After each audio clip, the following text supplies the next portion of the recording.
with Scott Robertson's Music Biz Marketing Strategies. Now, here's your host, Scott Robertson.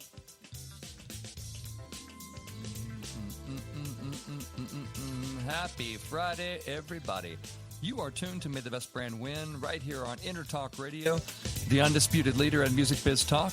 I am Scott, that host of yours, and a man who always opens the door for a lady just because it's a nice thing to do.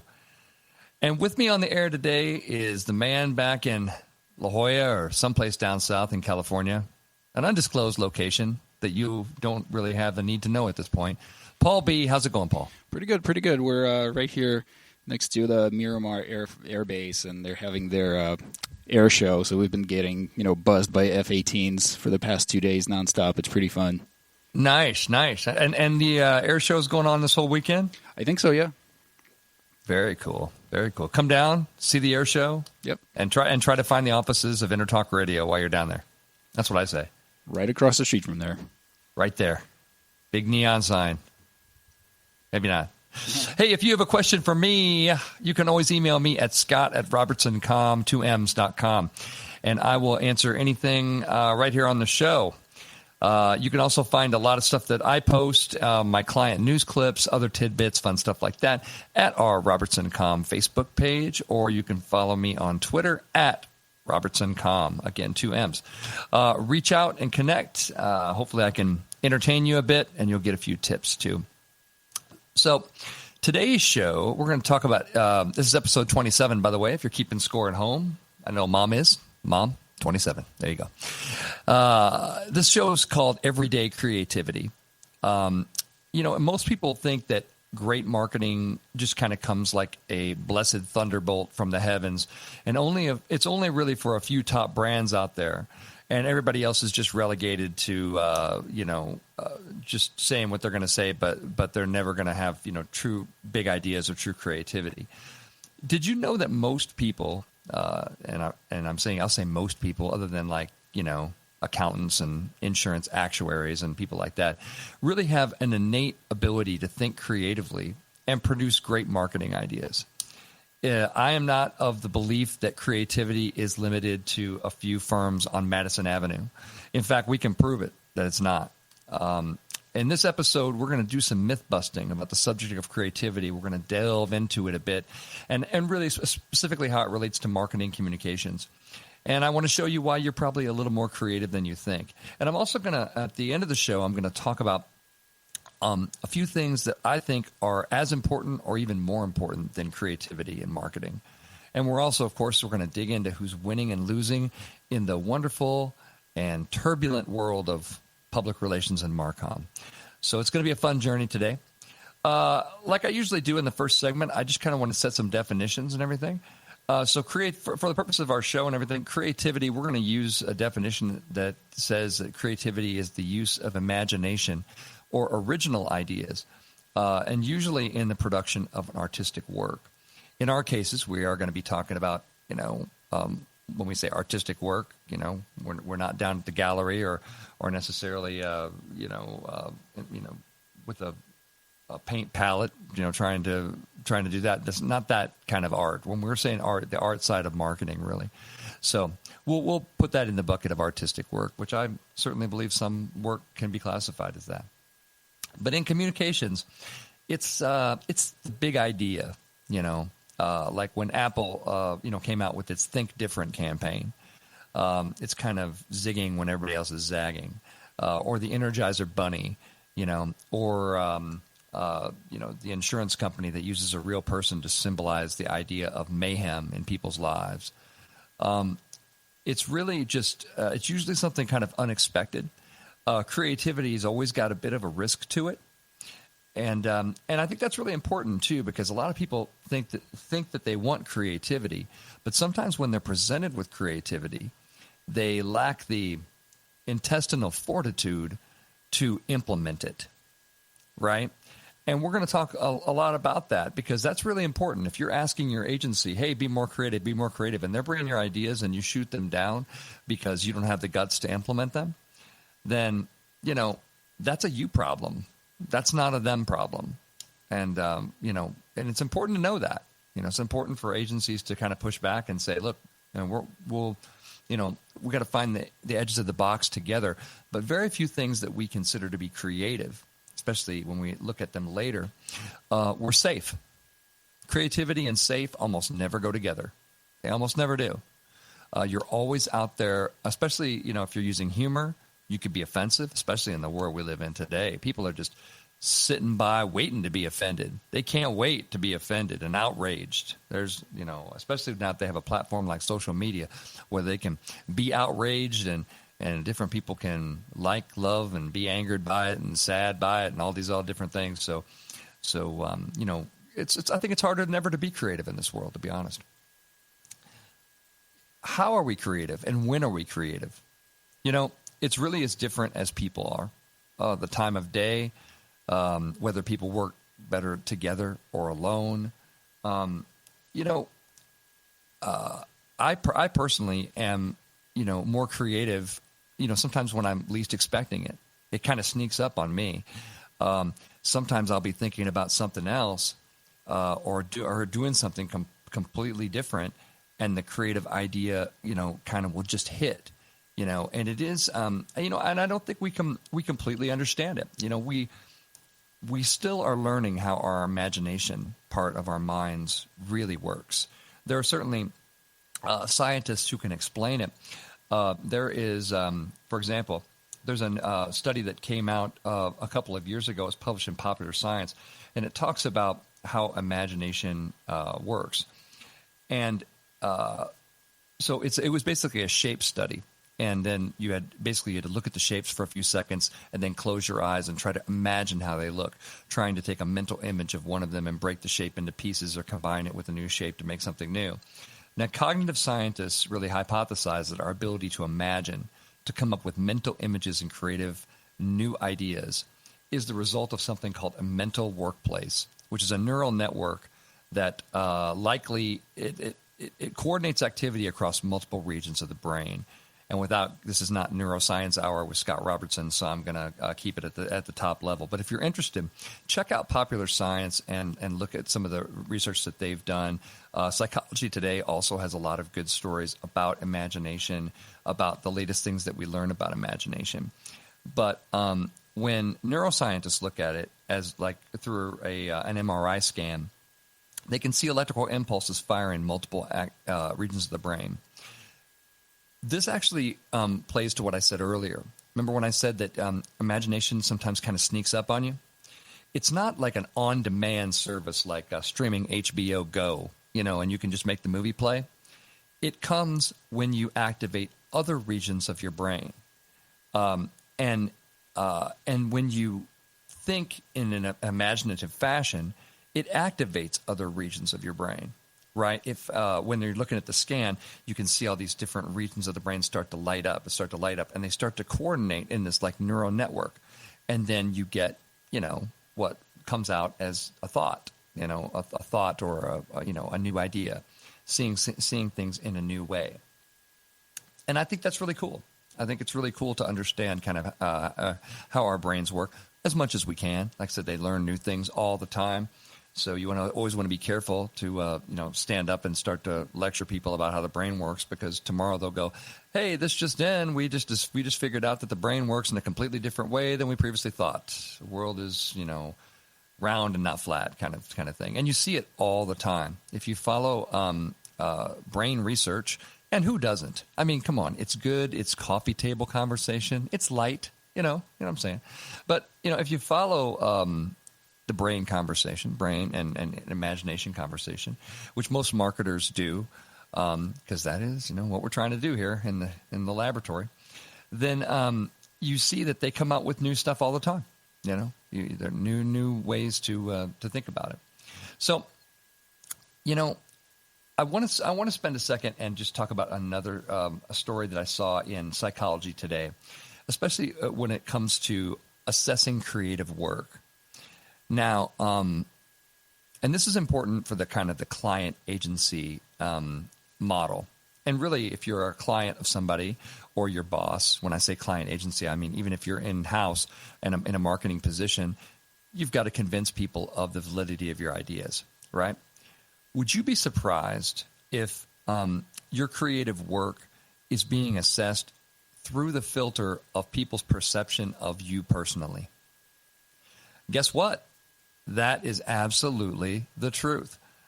We judge creative ideas, and we're affected by our judgment of creative ideas by how we perceive the inventor without realizing it. And by the way, you can almost add that sentence to anything in the cognitive realm. The words "without realizing it" you should assume that, because most people are not in complete touch all the time with why they think the way they do. It's actually exhausting to think about why you're thinking about why that you think. It's incredibly exhausting. So without realizing it, we may overvalue or undervalue a new concept and make poor choices in product development as a result of the process. So a couple of researchers studied how the gender of the inventor and the uniqueness of the inventor's name affected one's perception of the invention itself. And they divided 119 participants into 5 groups to evaluate creative products in 4 domains: poetry, science, music, and art. Each group evaluated the same identical products, but then the products were assigned by different fictional names: a unique male name, a common male name, a unique female name, and a common female name. The 5th group evaluated the products with no names. The highest creativity score, drum roll please. Can you guess it? Yeah, it was earned by a painting signed with a unique female name, while the lowest went to that same painting with a common female name. For science-related products, so that was the creativity score. For science-related products, work signed by any male name scored much higher than the same product signed by a woman. Still think we're unbiased? Still think that we're not subject to emotion? You know? It's imperative. And why do I spend time on this, right? Scott, you're a marketer. Just get out there, get PR placements, that kind of stuff. At the end of the day, we are after changing people's minds. Our goal, our job, our profession is centered around, persuasion. To persuade people, you need to understand how it works. You need to understand how biased people are. All people, by the way. It's not a character judgment. This is a biology discussion. This is a biology and psychology discussion. It is not a character flaw of humanity, of an individual person discussion. It is we are all limited by the same hardware and software discussion. And it's real important that you understand that. It's real important. I want to talk about brainstorming for a second, because when you talk about creativity, the word brainstorming comes up. And, brainstorming is a fantastic way. You get a group of people in the room, and you just, exactly what we're talking about. It's just a storm of ideas. Hey, what if we did this? And what if we did this? And boom, boom. We've all been in those kind of sessions where you've got the magic markers out and the board's just getting written on. It's just awesome, right? So what is the single biggest way to shut down a brainstorming session? Sounds like a punchline to a joke, but what is the single best way? I will answer, because it's just me talking. So the single best way is to edit, to start being critical. To start being critical. If you are a critical person and somebody brings up a good idea and you start listing all the reasons why it won't work, your brainstorming session just ended. You ended it. For the rest of the time, everybody's going to stare at each other, and you're not going to get what you're after. So and that's not on you. It's not. We all want to evaluate, right? And we want to evaluate. But what you got to do, if you're going to do a real brainstorming session, you have to make sure everybody comes in with the right ground rules. And the ground rules are: we don't edit at this point. This is not an editing station. This is not an opinion station. This is a generating the most creative ideas. A lot of times in brainstorming sessions, I come up with really crazy stuff just to see if someone will edit me. And I'm talking nuts, just completely off the planet kind of stuff, and I do that to test the boundaries of the brainstorming session that I'm in. If I'm running it, I'll usually be that person that comes up with the dumbest idea, the completely dumbest idea, because I want to see if the group dynamic is going to edit it, And I can come up with some really funny stuff too. And that's what makes brainstorming fun. But I would encourage you to, if you want the best ideas from your team, the best ideas from any team that you're working on, that you limit that editing. You save that editing. By the way, very important for writing as well. One of the biggest reasons why people can't write creatively is the fact that their own mind edits them before they finish. I see that a lot in young PR professionals that I've mentored and trained through the years. They come in and they're so worried about getting it perfect that they have this writer's block, right? And they can't execute. They can't finish it because they start editing themselves in mid-thought, and it just becomes this cycle. It's like it's like the writing equivalent of Congress. Everybody just goes in a circle, nothing ever happens. So, you don't want to do that to yourself either. One little trick that I use, and you can steal, by the way, is I use a trick called let's fix it in post. And I tell myself when I'm writing something, I'm like, I'll just fix it in post. I'll fix it in post. Let's just get it out. Let's get it out. We'll fix it in post. And that's a recording, term, right? Which is the idea of let's get this track out, and we'll go in and we'll polish it, and we'll fix it once we get it kind of laid down, right? Same thing when you're writing. Same thing when you're doing anything creative. Just watch your own internal editing process. It's really, really, really important. Creative breakthroughs can really happen anywhere. When I came up with the NAMM Believe in Music, it was in the car on the way on a trip to Nashville. I was driving from St. Louis to Nashville after a visit there, and for no reason in particular, it came to me, and I said, "There you go." I remember pulling the car over, and I was like, we've got some. I finally got something because I've been thinking about it and working on it. And it can happen anytime for you. If you talk to folks that are creative for a living, they'll have all kinds of stories. Oh yeah, in the shower in the middle of the night, I had a dream about it. I was on a date. I was watching a television show. I was just all kinds of things. And you want to let that stuff happen. Remember, now that we understand how creativity works, the multiple reasons of the brain and the mental workplace, then we truly understand, how we can influence it. Creativity, baby. A lot of fun. Hey, come on back in segment 2. We're going to talk about who's winning and who's losing this week in the world of marketing.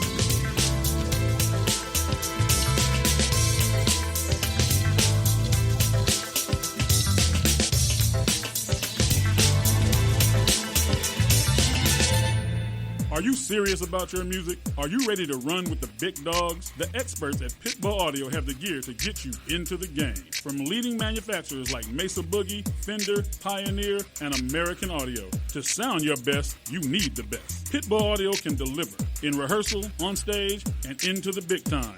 Dropping beats, shredding guitar, or making the crowd roar. Whatever you dream, Pitbull Audio can help make it happen.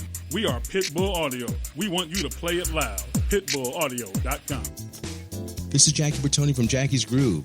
Come join me weekly on my journey through the music business as I take you behind the velvet rope, interviewing industry notables such as Al DiMeola, Michael McDonald, and Al Jarreau, to name but a few. Listen to their stories on being in the studios recording #1 hits and onto the stages throughout the globe. Allow me to be your music historian. You can hear me live every Monday at 2 p.m. and every Wednesday at 12 noon Pacific Standard Time or 24/7 on jackiesgroove.com. Ready to get your groove on? Hi, I'm Tim Dolbear, the host of Sound Experience on Intertalk Radio. Each week, I talk with top professional audio engineers, producers, musicians, and the manufacturers that make the tools that we use in the studio each and every day. From capturing the perfect take to mastering your final release, and the tools and how the pros use them, we are going to dive deep into their process and learn from their experience. I look forward to you joining us each week on Sound Experience with me, your host, Tim Dolbear. Hey, it's Tracy Smith and Beth Venus of Girls Talk Rock right here on the Intertalk Radio Network. Every Wednesday at 5 p.m. Pacific. Okay, Beth, they know that, but we want you to know that the industry pro's choice is Silver Tiger Production. STP is a full-service production agency offering sound, lighting, installations, talent buying, staffing, backline equipment rental, and sales. Kapow! It's everything in the entertainment performance industry. It's all that. SilverTigerProduction.com.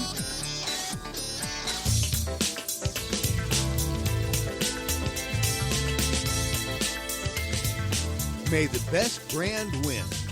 with Scott Robertson's Music Biz Marketing Strategies. Now, here's your host, Scott Robertson.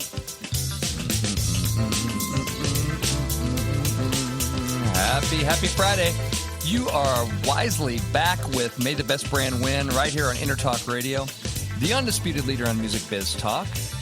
I'm still Scott, hanging out, talking about creativity with the most creative studio engineer by Miramar Air Force Base. I'm super creative when it comes to concocting new ways of screwing stuff up. Always coming up with new ideas. I like it. What time of day are you most creative, Paul? Probably evenings. Probably kind of late. A lot of musicians, that's the way. They middle of the night, like 3 o'clock in the morning, kind of stuff. Yeah. Maybe not that late, but 3 o'clock in the morning. I used to be kind of bad, but now I sleep at 3 o'clock in the morning usually, which is good. Well, cool. Well, let's dig right into what I know is your favorite segment, which is who's winning and losing in the whole world of marketing communications. First one I got for you is, who is winning is working remotely. A new study came out this week, and according to flexjobs.com, only 7% of office workers feel like they're most productive at their workplace desks. So 93% of people surveyed believe that they're more productive working remotely. That's really interesting. And I saw a thing on millennials that said that millennials actually, surprisingly, really like to have the close contact of working kind of in an office. It was kind of a counter survey to that. But I think that's really interesting. It certainly always depends on your job and who you have to collaborate with. I certainly think it's harder to supervise people remotely. I think it's harder to get some of that team dynamic, some of that brainstorming. But hey, it's a flexible workplace out there, is what I will definitely say. And I think there are, obviously most people when asked said that they would prefer to work remotely. And the question was actually that they feel they're most productive at their remote locations rather than the workplace desks. Losing is the media. A Gallup poll shows that public confidence in the media has fallen to an all-time low. The American public's trust in the media in 2016 has fallen to its lowest point since at least 1972. According to a new Gallup poll that was released this week, 32% of the respondents said that they have a great deal or a fair amount of trust in mass media, an 8% percentage point drop compared to 2015. Again, the lowest point in the polling history. Trust and confidence in the media. Now, it bears in mind, obviously, before the public relations sector goes up in arms and gets upset about this, a lot of this is in a political context. Just so you know, mass media in a more of a political context. So public trust in the media fell among respondents who identified as Democrats, Republicans, and independents. But the decline in trust in the media was most pronounced among Republicans, whose confidence in the media dropped from 32% in 2015 to 14% in 2016. That's the lowest confidence you've seen amongst Republicans in about 20 years for the mass media. So, from a public relations side of things, we need the people to trust the media. Public relations profession is built on, a solid bedrock of trust in the media. So believe me, I'm always concerned when I see that trust in the media is falling. But I will wager that you'll see this rise when the election season, the lovely election and pumpkin spice season that we're in right now, when all that goes away, gratefully, you probably see public confidence in the media rise a bit more after that.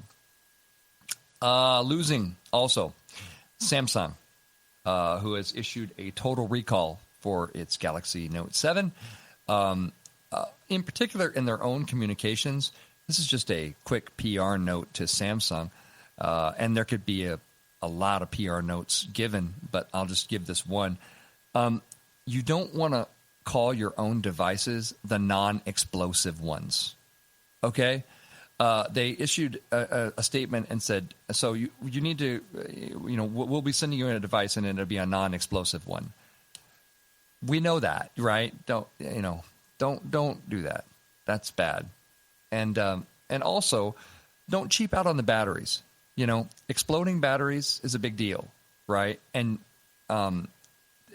as I mentioned in previous shows, this is bad news for Samsung, who was doing pretty well. I mean, really doing pretty well on the mobile phone side of things. But again, the FAA has banned your device. You have to issue a total recall for every single one of the devices, and then it comes out the fact that you were trying to kind of save a bit of money and go with a cheaper battery. Don't do that, and don't don't call your phones the non-explosive ones either. I think they dropped the ball on this one, Scott. I think they should have. Lay it on me. I think they should have just taken older phones and sold them to the Pentagon as weaponry. As a weapon. Yeah, sell them to ISIS members. Sell them to terrorists. You're like, ooh, a brand new Galaxy 7 for like $30. This is amazing. Samsung, connecting your needs and also putting your butt in danger at the same time. Fighting terrorism, winning. Yeah, exactly. The perfect phone for your next explosive event. Ouch. La la la. Okay, who else is winning out there? If you're a long-winded Twitter user, and maybe we all know there are people like that, Twitter has, new, longer tweets now. Basically, they've changed the way they count 140 characters, which is kind of interesting. So this, happened just recently. The company will cut down on exactly which types of content count towards the platform's 140 character limit. So quoted tweets will no longer reduce the count. And the extra room for text will give users more flexibility in composing their messages. Now, some people really like Twitter just for the fact that, you don't have people who are like writing a book, right? They impose a limit so people don't just keep, blah, blah, blah, blah, blah, blah, blah. It forces people to just, get it done, right? Get it done in short order and get out. But anyway, I think that's kind of interesting to see that. And also, I believe I saw today that Google and Twitter are in talks for a potential acquisition, which would be fascinating, would it not? I'll keep you posted on that one, but there's a few rumors in the tech press about such a little acquisition offer forthcoming. Oh man, so we got to talk about Seattle Mariners, who just suspended Steve Clivinger after inflammatory tweets. So basically, he did some tweets referencing this recent unrest in Charlotte, North Carolina. One tweet that he said was, "Everyone involved should be locked behind bars like animals." And then he later apologized in a lengthy statement released through his agent, and he was sickened by the idea that anybody would think of him in racist terms. And, of course, the Seattle Mariners wasted no time in suspending him.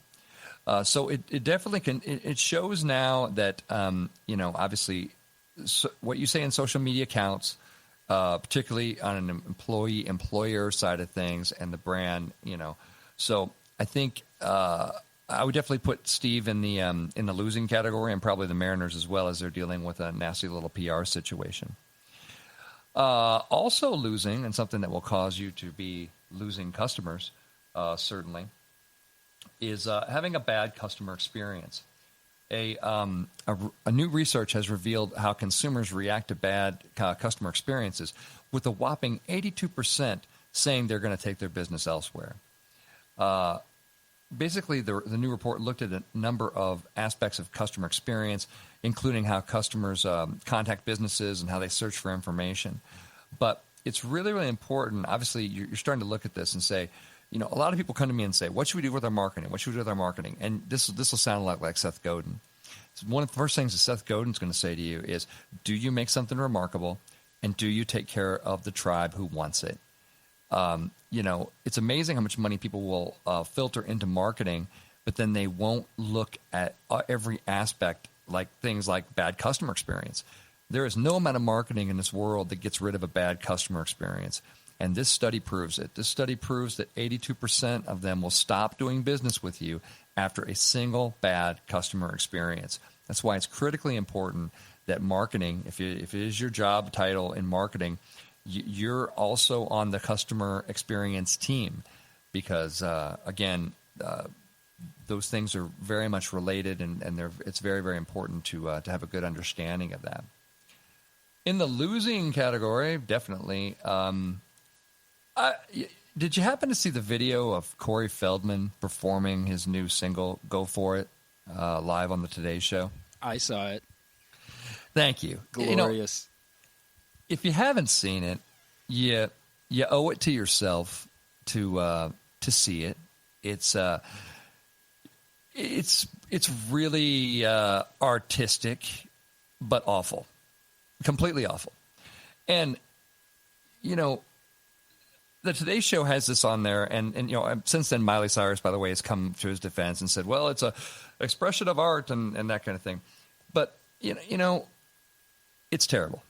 And Today Show really should have talked to him about it before he went ahead and did that. I mean, it did not make him look good, and there's no way you could put him anywhere else but the losing category after that performance. And again, you need to see it for yourself. You really need to see it for yourself. Also losing this week, Yahoo confirming that they had a massive data breach of at least 500 million user accounts from a state actor, which is sort of term for another entity outside the United States doing nefarious things, twisting their evil mustache in the Ukraine or something like that. So my first thought was, Yahoo has 500 million users? Come on. That's amazing. That's really amazing. You don't see too many people with the Yahoo email address anymore, do you? But anyway, if you have a Yahoo account and you haven't checked it in many, many years, which is likely, you want to change that password because there's somebody over in the Ukraine who has your data saying, yes, now we must break you. We have your information from at least 6 to 7 years ago, and now we must break you.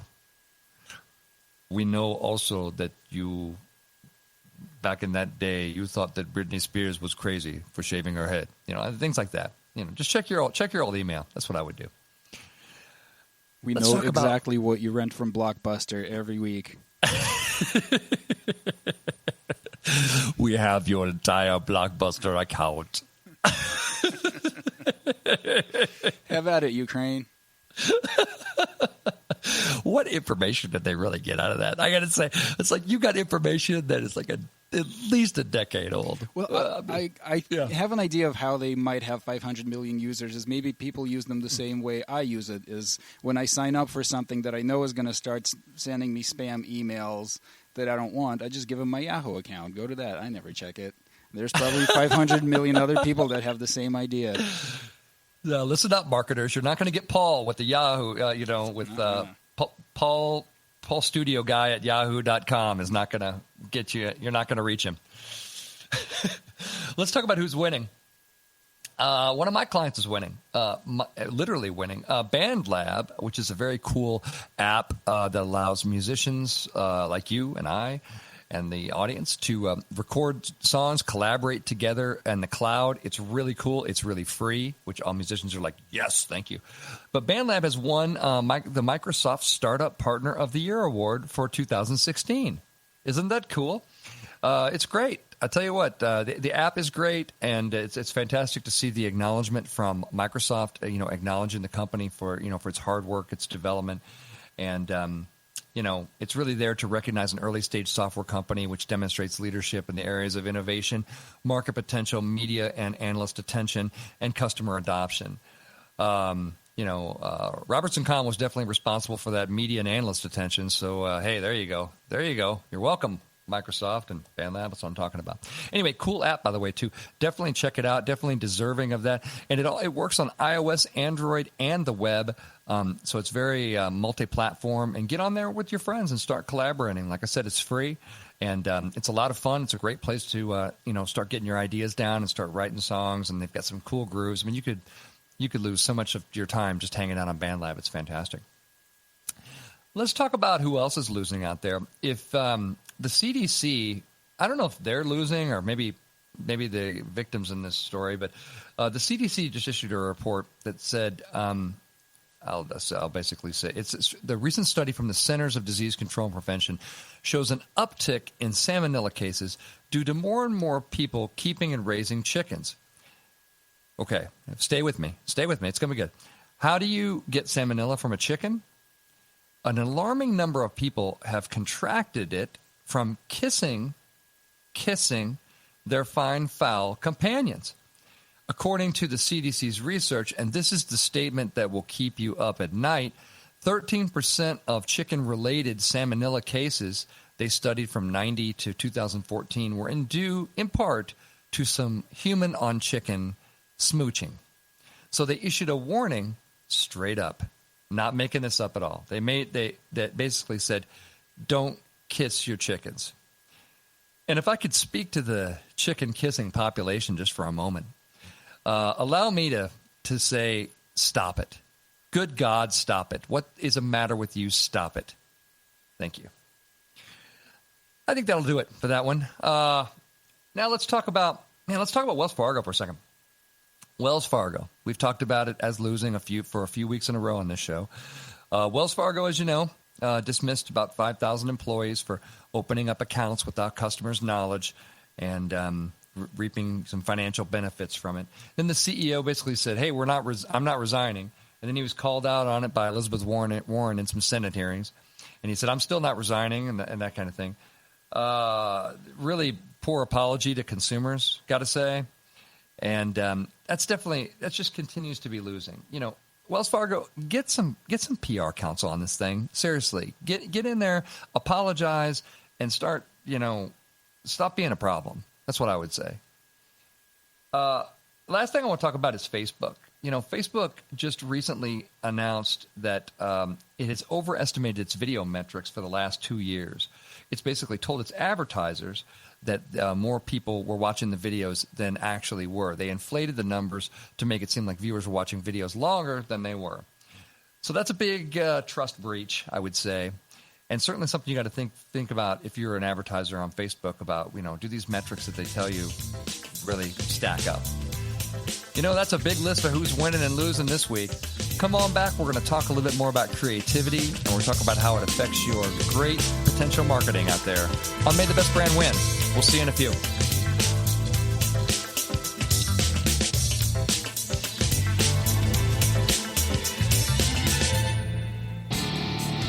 Hi, I'm Tim Dolbear, the host of Sound Experience on Intertalk Radio. Each week, I talk with top professional audio engineers, producers, musicians, and the manufacturers that make the tools that we use in the studio each and every day. From capturing the perfect take to mastering your final release, and the tools and how the pros use them, we are going to dive deep into their process and learn from their experience. I look forward to you joining us each week on Sound Experience with me, your host, Tim Dolbear. Are you serious about your music? Are you ready to run with the big dogs? The experts at Pitbull Audio have the gear to get you into the game. From leading manufacturers like Mesa Boogie, Fender, Pioneer, and American Audio. To sound your best, you need the best. Pitbull Audio can deliver in rehearsal, on stage, and into the big time. Dropping beats, shredding guitar, or making the crowd roar. Whatever you dream, Pitbull Audio can help make it happen. We are Pitbull Audio. We want you to play it loud. PitbullAudio.com. Girls are talking rock again. And people are listening. Today we're talking bands. Let's talk promotion. Red Giant promo, graphics, EPKs, video, photos, social media, and brand building using content marketing. But let's talk studio at CCMA, which is events, rehearsal, tour prep, piano, guitar, voice, rock band, lessons, workshops, and clinics. Yeah! Both proud sponsors of Girls Talk Rock. Well, get the lowdown on these services and contact me, Tracy, at girlstalkrock.com. This is Jackie Bertoni from Jackie's Groove. Come join me weekly on my journey through the music business as I take you behind the velvet rope, interviewing industry notables such as Al DiMeola, Michael McDonald, and Al Jarreau, to name but a few. Listen to their stories on being in the studios recording #1 hits and onto the stages throughout the globe. Allow me to be your music historian. You can hear me live every Monday at 2 p.m. and every Wednesday at 12 noon Pacific Standard Time or 24/7 on jackiesgroove.com. Ready to get your groove on?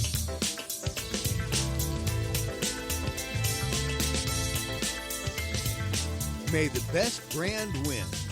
with Scott Robertson's Music Biz Marketing Strategies. Now, here's your host, Scott Robertson. Happy Friday. You are tuned to segment 3 of May the Best Brand Win on Intertalk Radio, the undisputed leader on Music Biz Talk. I am Scott, still your host, and a man who has never kissed a chicken. You don't know that. did you just assume my chicken kissing past? I'm going to put that on LinkedIn. I'm going to put. I'd like to endorse Scott for never kissing a chicken. Who knew that there were 13% of people in these salmonella cases that it was due to kissing a chicken? Ugh. What's the matter with America? What is this country that we live in? A bunch of chicken lovers. Bunch of chicken lovers. That's what it's crazy. I mean, seriously, that's worth a whole episode just right there. Just, episode 28. What the hell's wrong with America kissing chickens? I want to go back for a second. I don't want to cut into too much of your time, but just wanted to get your opinion. The whole thing with companies suspending or firing people for a personal tweet, usually something stupid, but it's their personal account, a personal thing, and then like a great example of that was Anthony Cumia from Opie and Anthony that got fired for his little racist rant, which is it's not a great thing to tweet about, but this has nothing to do with your job. What do you think about it? Do you think it's going too far out, or is that people should just watch what they say on social media? Both, but I think that I think that people have the right to express themselves, right? You have the right to. I mean, it is America still, but you need to. I think that it's up to the employer. Every company's got to kind of draw the box. And kind of let you know ahead of time, if you work here, don't be saying racist stuff on your Twitter account. And that's totally within the realm of the employee-employer relationship. I mean, I'm not a labor attorney, but that seems to be that you would want to kind of draw the box. Now, in this particular case, I think they overreacted. I mean, I think that his thoughts were not going to be popular, but you suspend him from the team, based on something like that. It's like. I mean, I don't know. It seems like a really good way to shut everybody else up. I mean, if you wanted to send a message across Major League Baseball, and now this guy's a cautionary tale for what happens if you speak your mind on Twitter in Major League Baseball, you'll lose your job. Yeah, literally. So, from a PR perspective, I would just say that obviously it's going to be individual company to company. One thing they did do that was good. One thing I always see is that people go back and try to erase tweets and stuff like that and try to hide them and stuff like that. Don't ever do that. Don't ever do that. Mainly because I mean, ethics aside, obviously it's you're covering something up, but somebody's already taken a screenshot of it. So just practically speaking, it's not going to work. So I always tell people that sometimes people have that advice and say, "Oh, you should go on your website and delete all that information." Nope. You shouldn't do that. That's the worst thing to do. You want to be much more direct and honest about what has happened. So that's what I would say about that one. I think they overreacted, though. Yeah. All right. Cool. Thanks. Yeah, absolutely. So we're talking about creativity, and we're talking about gut check time on your creativity, too. I really do think it's important to we've talked a lot about how the creative mind works. We've talked a lot about I think that most people are more creative than they think. I think that most people are afraid to put out their creative ideas because they're afraid to be criticized. In the same way that you ever written a song with somebody and you're vulnerable, right? You come up with something, maybe you're not 100% sold on it yourself, and you're like, well, I think the chorus should go like this. And somebody's like, nah, man, that sucks, right? Well, that is extremely destructive, right? And depending on the level of self-confidence, you're talking about the person, right? It could shut them down for a long period of time. So you want to be real careful with that. Just from the, not just it's not a nice thing to do, but just like it will turn the faucet off. And then it's not a guarantee that the faucet ever turns on again. mentally. Just so you know, it's not a guarantee. So if this is one of your staff members or somebody that you work with, you want to be real careful. Which kind of brings me to what I want to talk about in segment 3. When these are the things that I rank higher than creativity in building great marketing. Number one, I think creativity is great, but I think that the number one thing that is more important than creativity is empathy for the audience. And it's missing in marketing. Have you noticed? Have you noticed that there's no empathy for the audience? I've received no fewer than 15 telemarketing calls this week. Calls that all go the same way from the same numbers. Well, I block them and then it moves one number up the digits or not. But basically, I answer the phone. There's a long silence, right? And then they finally can be bothered to come on the phone and pitch me something, right? This is a fundamental lack of empathy for the audience. I don't want to hear from you. I have zero interest in hearing from you. I heard from one this week, and it was a recording asking me to contact them for more information. What the hell is the matter with you? This is my question. Don't you ever do that to your audience. You need to hold your audience. You need to revere your audience if you're doing marketing the correct way, the 21st century way. It's experiences like that make people hate marketing, right? The landline phone does not exist anymore because of you people, because of telemarketing, right? That's the problem that destroyed all of our phone communications. The call, caller ID industry came about because of a fundamental lack of trust of the telephone. And I'm here today to tell you that, like I said, this week alone, I've received, a bunch of these calls. There's no way anybody's ever doing business with a company doing that. There's no way. And, so empathy. It is missing so many times. I can point to so many things and say, just a little bit of empathy, asking your key questions. Your key questions are, would I ever want to receive this? And is this really good enough to send out?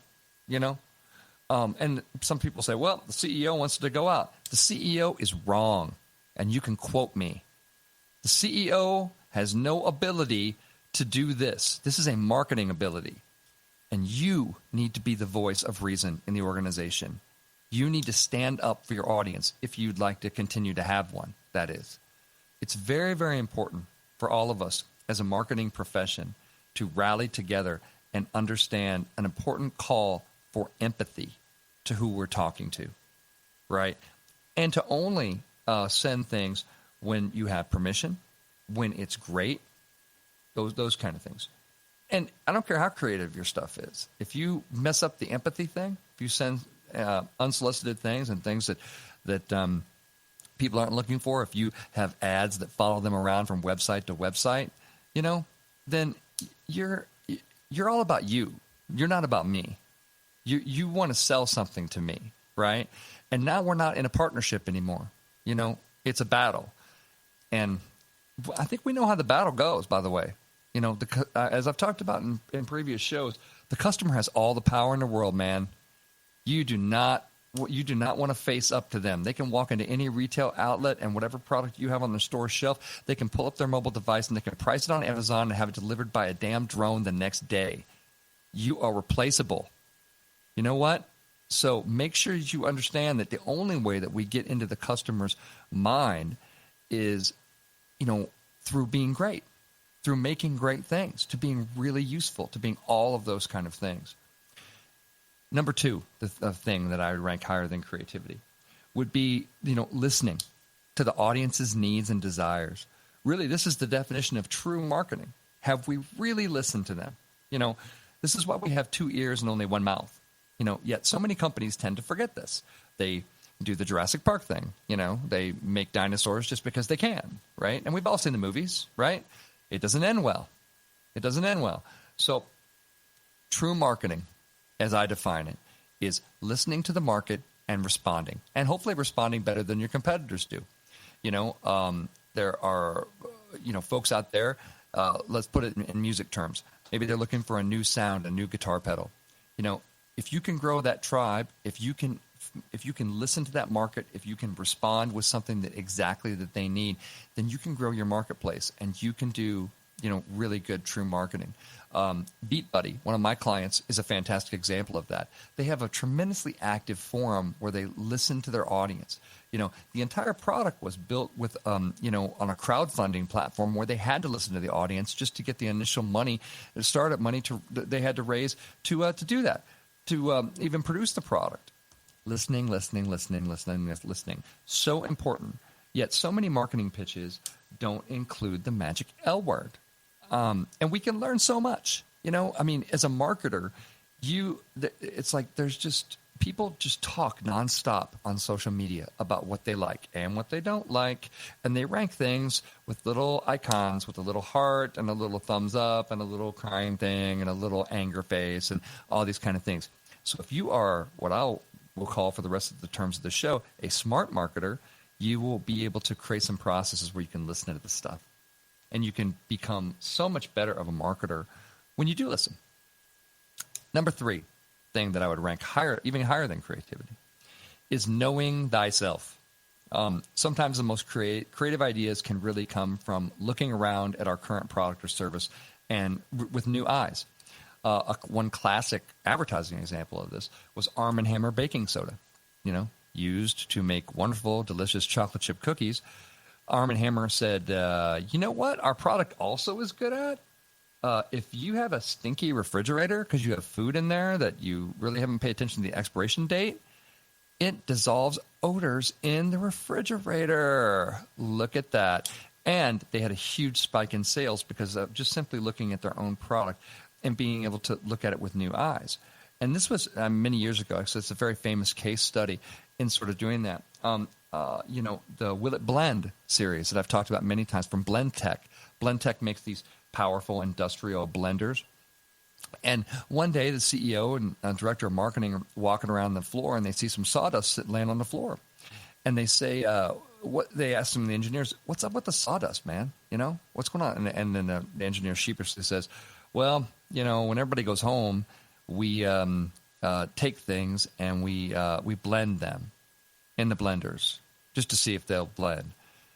And the CEO was like, what? And they're like, yeah, we took the broom handle and we just burned that sucker down, we just burn it right down in there, And the CEO said, well, that's really interesting. So by examining the sawdust on the floor, they came up with the idea of saying, what if we took our blenders and did a series of YouTube videos of all the different stuff that we can blend? And we could show that our blenders can chop up anything because let's say we could maybe possibly chop up an iPhone, And when the iPhones kind of first came out, the Blendtec folks had them and they chopped them up and blew them into a million pieces. And people were like, oh, my God, what do you do with the iPhone? What do you do? But they have some great ones there, right?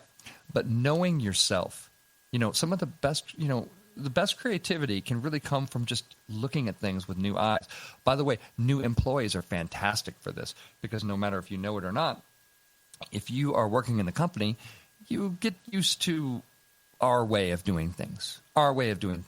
New employees are not hindered by your vision of our way of doing things. They can be extremely useful when it comes to looking at things with new eyes, but you can't shut it down. You can't shut it if a new employee says, hey, I was just wondering why we, have these TPS reports and maybe we shouldn't have this, 5 different TPS reports, reporting the same thing. And you go, oh, that's just the way we do it. That's just the way we do it here at whatever Inc. It's just our way. Then they're like, oh, well, then that's just our way of doing it, I guess, that kind of thing. And I guess I won't ever mention anything else to you. New eyes, know yourself. Look inside. Don't look for the next, you don't have to have the whiz bang, think different campaign. Just, go back and just put your product, up there, sit down with engineering and really just drill into it. You can come up with some really good stuff just by doing that. Another thing that I rank higher than creativity in building great marketing, number 4 on the list, is courage, brand confidence. Confident, strong brands, wield more power and don't have to rely on gimmicks. I'm a big believer in having brand confidence, having the ability to do something, and be different, and have the courage, or as I described earlier in the show, the intestinal fortitude to be able to say, that's a good idea. We believe in that. We're planting the flag, and we're going forward with it. And believe me, it's harder than ever in this world, because you can have ideas, and then someone gets offended, especially if you're walking on the edge, and somebody gets offended, and then what does management do? They cower, They circle the wagons. They do, they run the traditional management playbook, which is sort of damage control. But I would submit to you that if you are seeking this wonderful creativity, then you need to have an equal amount of this other C word, this courage, in order to be able to implement the things that we're talking about. And the last thing that I want to bring up is what I just call, these are things I rank higher than creativity in building great marketing, and that's just discipline and not doing anything stupid. I will rank this above creativity any day. Often just taking care of your business and not making mistakes in a consistent manner is sometimes better than the latest, quote unquote, creative approach. We talked about customer service earlier in this show. We talked about 82% of people not coming back if they have a bad experience, right? Discipline. Very, very important to be able to have, discipline in your creativity as well. Human beings are extremely creative creatures. We found a way to create fire, to sail the 7 seas, to fly skies, to land on the moon, even to catch Pokemon by throwing imaginary berries at them on our smartphones. In marketing, creativity is always important, but it's not everything. I think it's not just the spark of the creative idea, but the guts to implement it, the discipline to see it through long term. It takes all of that for true creativity to manifest itself in the marketplace. Creating something from nothing is really cool, but it's nothing without these more quote-unquote common elements. And that's why I think you are probably more creative than you think. Because true creativity is more than just something big and shocking to get attention. It's about doing things differently for all the right reasons every single day. That's it for me, kids. Until next week, this is Scott Robertson signing off for May the Best Brand Win on Intertalk Radio, the undisputed leader on music biz talk. Bye for now. You know what's all around you every waking moment of your life? Marketing. You're choking on it. I'm Scott Robertson, and when it comes to strategic PR, branding, and marketing, I've seen it all. And actually, I'm still seeing it because bad marketing never sleeps. Join me each week on May the Best Brand Win, right here on Intertalk Radio, and learn how to make the marketing for your brand unforgettable. Hi, this is Tim Dolbear from Eclectica Studios. I'm a full-time mixing and recording engineer. I work with Grammy winners, labels, and indie artists, using state-of-the-art digital mixing and restoration tools and the very best in analog gear. Really, though, it's my ability to bring tracks to life and fulfill your vision for your music. This has made me sought after by producers and artists worldwide. So spend your time working on music and not chasing a mix down a rabbit hole. Go to timdolbear.com and check out our free one-song mix offer. Are you serious about your music? Are you ready to run with the big dogs? The experts at Pitbull Audio have the gear to get you into the game. From leading manufacturers like Mesa Boogie, Fender, Pioneer, and American Audio. To sound your best, you need the best. Pitbull Audio can deliver in rehearsal, on stage, and into the big time. Dropping beats, shredding guitar, or making the crowd roar. Whatever you dream, Pitbull Audio can help make it happen. We are Pitbull Audio. We want you to play it loud. PitbullAudio.com. This is Jackie Bertoni from Jackie's Groove. Come join me weekly on my journey through the music business as I take you behind the velvet rope, interviewing industry notables such as Al DiMeola, Michael McDonald, and Al Jarreau, to name but a few. Listen to their stories on being in the studios recording #1 hits and onto the stages throughout the globe. Allow me to be your music historian. You can hear me live every Monday at 2 p.m. and every Wednesday at 12 noon Pacific Standard Time or 24/7 on jackiesgroove.com. Ready to get your groove on?